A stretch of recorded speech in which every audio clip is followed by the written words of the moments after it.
The knock at 3:17 a.m. It all started last Friday night. My parents went out of town, so it was just me and my older brother Jake at home. He's 17, so of course he thought he was in charge. I didn't really care. As long as I had snacks, Wi-Fi, and my blanket, I was good. At around 10 p.m., we both went to our rooms. Jake said, "Don't stay up all night watching scary videos, loser." I rolled my eyes and said, "Whatever, nerd." I did exactly what he told me not to do. I stayed up watching creepy TikToks and listening to true crime podcasts until I got way too freaked out. Eventually, I forced myself to sleep. Then at exactly 3:17 a.m., I woke up. My phone buzzed with a notification, but there was no message. Just static. Like literal black static on the screen. I'd never seen that before. That's when I heard it. Knock. Knock. Knock. 3 slow knocks. Not from the front door, but from the back door, right by the kitchen. I froze. I thought maybe it was Jake playing a prank. But then I heard him open his bedroom door upstairs and call out, "Hey, did you hear that?" My heart dropped. If Jake was up, it wasn't him knocking. We both crept down the stairs. Jake had a baseball bat, and I grabbed a flashlight even though it was shaking in my hand. We reached the kitchen, and the knocks were gone. The house was so quiet it was like the walls were holding their breath. Jake peeked through the blinds. His face went pale.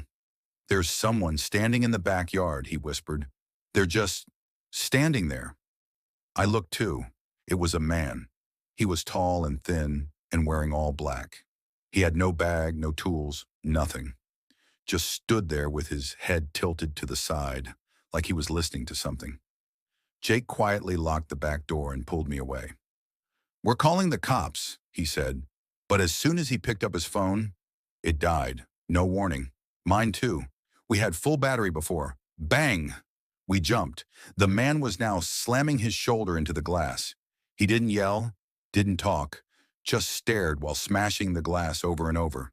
We ran upstairs, locked ourselves in the bathroom, and tried the landline. It was dead too. Downstairs, we heard the glass finally shatter. He was in the house. We held our breath. I could hear his footsteps, slow, heavy, and uneven, like he was dragging one foot. Crick. He started walking up the stairs. Jake whispered, "Get in the tub and stay low." He turned off the bathroom light. We heard him walk down the hall, past our rooms, closer, closer.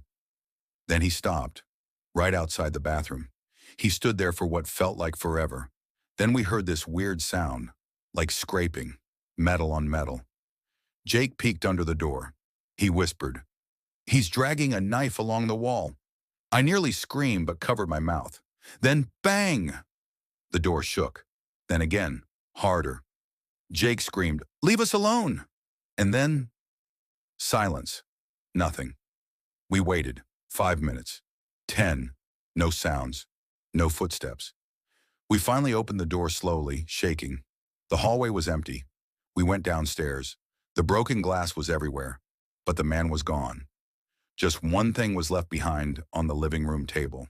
A Polaroid picture of me and Jake sleeping in our beds, taken from inside the house. We never saw him again, but we sleep with the lights on now, and every night at 3:17 a.m. I check the backyard, just in case.